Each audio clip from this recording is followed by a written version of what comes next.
김종필 TV 시청자 여러분 반갑습니다. 김종필입니다. 지금 시간은 신문 읽어주는 남녀 제2부입니다.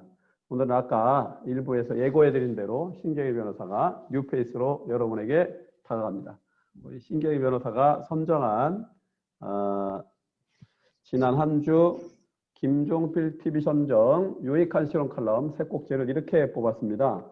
첫 번째는 4월 22일자 신문록 코너에 올려진 이종구 대구 경북과학기술원 초빙 석좌 교수께서 올리신 4.19 혁명의 유산과 민주주의입니다.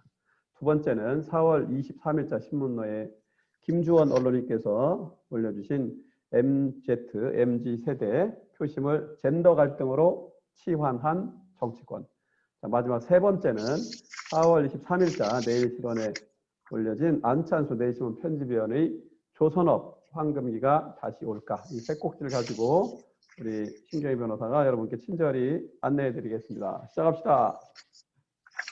안녕하세요. 저는 4.19 혁명의 유산과 민주주의 이거를 골랐는데요. 네. 이 문구 중에 그 4.19 세대가 남긴 가장 큰 유산은 선거는 공정해야 하고 민주주의는 신성하다라는 가치관이다. 이거를 그리고 이제 4.19 혁명에 대해서 일반적으로 통용되는 4.19에 대한 해석은 순수한 젊은이들이 죽음을 무릅쓰고 부정선거에 항의하는 시위를 벌여 이승만 정권을 몰아낸 학생운동이다. 그러나 거시적으로 보면 4.19는 분단, 전쟁, 그리고 자유당 정권의 무능과 부패로 피폐해진 신생 대한민국을 바로잡으려는 개혁운동이 분출하는 계기가 되었다. 라고 이제 교수님께서 쓰셨는데요. 저희가 선거는 공정해야 하고 민주주의는 신성하다라는 게 지금은 너무나 당연한데, 저는 이제 대학에서 사학을 전공하다가 법학으로 바뀌었는데요.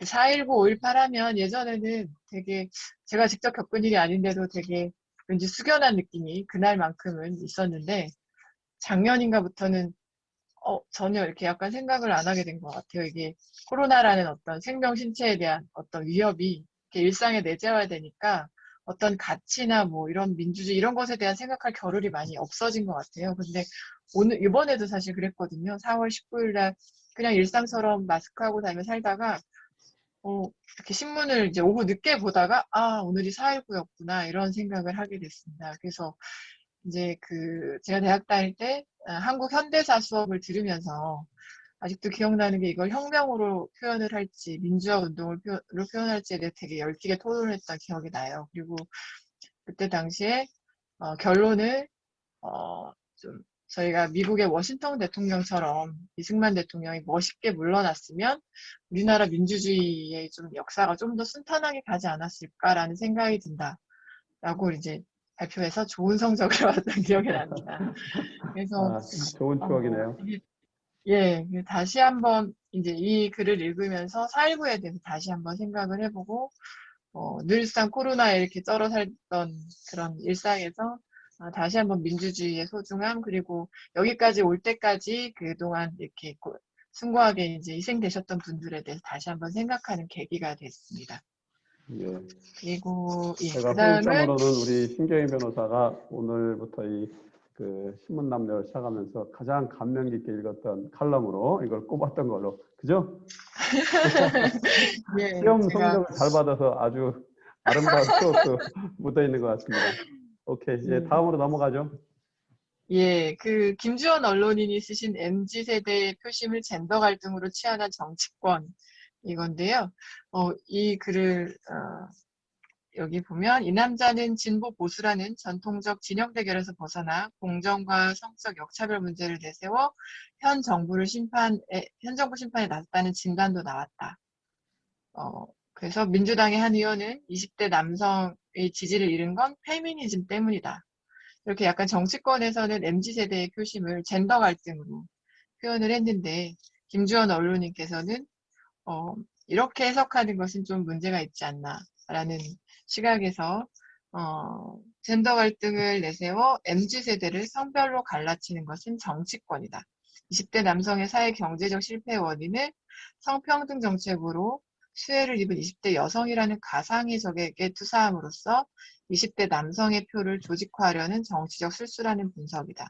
따라서 선거 직후 정치권의 안티페미니즘 서사는 실체가 없다. 재보선이 남긴 정치적 의미는 MZ세대의 발견이다. MZ세대들은 20대 남성은 보수, 20대 여성은 진보라는 분석에 공감하지 않는다. 이들은 진보 보수라는 이데올로기를 고집하지 않는다. 어느 당이나 진영보다는 내 이슈에 관심을 갖는다. 특히 공정 이슈에는 매우 민감하다. 각자 도생의 시대에 권력을 이용한 이득에 크게 반발하는 것도 이 때문이다. 한국의 MZ세대는 IMF 외환위기, 세계 금융위기에 이어 코로나19 위기를 겪고 있다. 국가 재난급 위기 상황 속에 성장해온 것이다. 위기가 일상화되다 보니 위기가 내재화돼 있다. 이렇게 말씀을 하셨는데, 제가 79년생이라서 살짝 1년 정도 비껴나는 있지만, IMF 외환위기와 세계 금융위기, 코로나19 다 저도 겪은 세대거든요. 근데 이제 김주원 언론인께서 이렇게 쓰신 글을 보고 되게 감동을 받았어요. 이게 결국에는 정치권은 또다시 누구 탓을 또 자기 반성보다는 신랄한 솔직하고 진지한 자기 반성보다는 또 누구 탓을 하면서 또 다시 구시대의 또 정치로 돌아가는 것이 아닌가 좀 아쉬웠는데 그 부분에 대해서 아니다라고 이렇게 딱 말씀을 해주시고 결국 우리가 관심 있는 건 어떤 진보나 보수 이런 게 아니고 또 페미니즘, 안티페미니즘 이런 걸 넘어서서 그냥 공정, 그 다음에 각자의 이슈들 그런 것 때문인 거고 이번에 표심은 그 각자의 이슈들에 대한 본인의 생각이 솔직하게 표현됐을 뿐인 거고 그것을 왜곡되게 또다시 해석을 한다면 또 내년 대선에서도 좋은 결과가 한쪽에서 원하는 결과가 이번과 같은 그런 결과가 나오지 않을까라고 생각이 됐습니다. 예, 감명 깊게 읽은 실론이라고 들었습니다. 예, 네. 딱 1년 차 내용적으로 같은 호흡이네요. 예. 자, 세 번째 그리고 꼭지로 넘어갑니다. 예, 조선업 황금기가 다시 올까라는 건데요.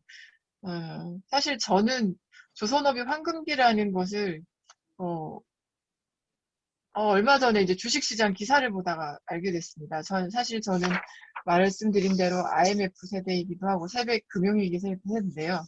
이 시기에 조선업은 정말 늘 안 좋은 이슈들만 가득했거든요. 여기 기사에도 실론에도 보면 대우중공업 사태, 이때 대우조선해양 사태죠. 예, 대우조선해양 사태가 언론에 굉장히 크게 나오고 그때 여러 가지 뭐 분식회계며 여러 가지 이제 한국의 조선업은 끝났다 이런 말들이 많이 왔었었고 실제로 저는 이제 변호사가 되고 나서도 그 지역에 대규모 미분양 부동산 물건들을 이제 이렇게 경매로 받으셨다가 결국에는 그 물량을 소화하지 못하고 본인이 결국 이거를 어떻게 감당해야 될지 고민스럽다라고 하셨던 분도 저는 기억이 나거든요. 근데 요즘에 조선업이 황금기다라는 기사를 볼 때마다 어느새 이렇게 됐지라고 싶었는데요. 여기 기사를 보면 조선업은 중국이 세계시장 1위에 오른 2012년부터 추락하기 시작했다. 중국의 물량 공세와 수주 가뭄에 시달리며 사양산업 취급을 받던 것이 불과 몇 년 전이다. 2015년 대우조선해양이 내관이었다. 네, 한동안 되게 굉장히 시끄러웠었거든요. 근데 결국에는 이거를 친환경 LNG선으로 전환, 저감장치 개발, 설령 15년 이상 노후선박 대체도로 한국 조선업에 지금 기회가 온 거죠. 그래서 지금 하지만 안찬수 경제편집위원님께서는 수주 세계 1위를 되찾았다고 하지만 아직 샴페인을 터뜨릴 때는 아니다. 수익성 개선 측면에서는 아직 갈 길이 멀다. 오랜 기간 적자가 누적된 데다 조선업 특성상 곧장 영업 흑자로 이어지기도 어렵다. 조선업계가 모처럼 찾아온 수주 랠리를 이어가려면 뼈를 깎는 체질 개선에 나서야 한다. 수소선박 등 무탄손 친환경 선박 기술 개발, 스마트 K 야드 산업 추진 등 조선 산업의 미래 경제를 역을 좌우할 친환경 디지털화 를 추진하는 한편 생산성을 높여 중국, 일본과의 격차를 더 벌려야 한다라고 하셨습니다. 저는 조선업의 황금기가 다시 재현되길 바라면서 내일의 시론으로 이것을 골랐습니다. 예, 그 애국심에 공감합니다. 예, 우리 한국 경제가 다시 또 우리 민생 경제도 회복되고 재도약하기를 소망하면서 자, 세 번째 꼭지까지 우리 신경희 변호사 수고하셨습니다. 우리 셋이라도 박수 한번 칩시다. 아이고 수고했어요. 우리 신경희 변호사가 또 데뷔전이라고 신경을 많이 썼네. 네. 저는 뭐 대단히 주관적일 수 있습니다만은 아주 성공적인 데뷔였다. 시청자 여러분 어떤지 모르겠습니다. 예, 새로워진다는 것이 다 좋은 것만 아니죠. 그러나 또 새로운 소망을 갖게 하고 또 새로운 흐름을 타는 분위기를 만든다는 점에서는 여러분들에게 좋은 계기가 됐으면 하는 바람을 가져봅니다. 두 분 수고하셨고요. 우리는 다시 2주 후에 만나겠습니다. 우리 시청자 여러분, 일교차가 큽니다. 건강하시고 코로나의 고난 속에서도 함께 유쾌한 동행을 했으면 좋겠습니다. 자, 마치겠습니다. 수고들 하셨습니다.